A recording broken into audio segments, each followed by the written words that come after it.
Good evening.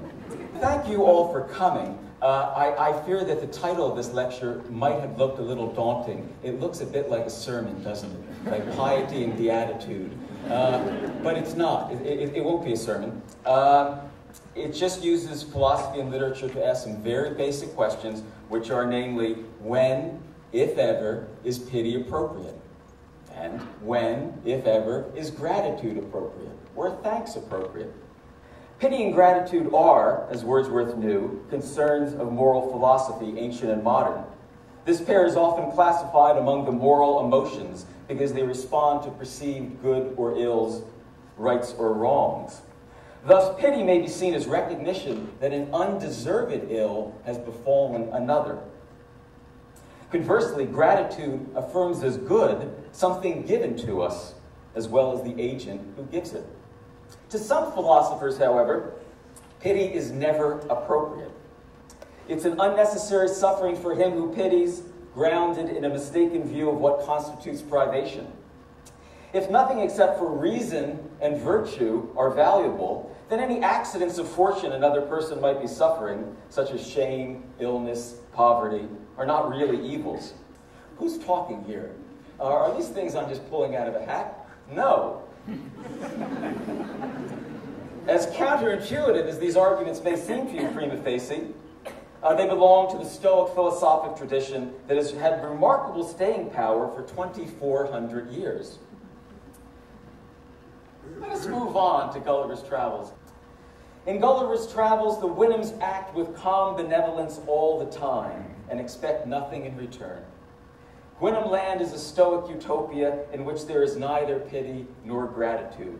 The Winhams are, in general, without emotional motivation. They act according to reason, or, echoing the ancient Stoic adage, according to, quote, that nature who worketh all things to perfection. Gulliver questions only once the perfection of the Winhams' moral nature. In response to his banishment by the council, conveyed by his master after some initial perplexity, but without anything like pity or compassion, Gulliver swoons, and recovering, renders this tentative judgment: I thought it might consist with reason to have been less rigorous. We move to the last author I want to talk about, William Wordsworth. A central ethical question exercised Wordsworth. In community as it should be, what, if anything, do we owe to others in need? The title character, Simon Lee, a person named Simon Lee, was once a huntsman married. He was a huntsman for a great country house that now lies unoccupied.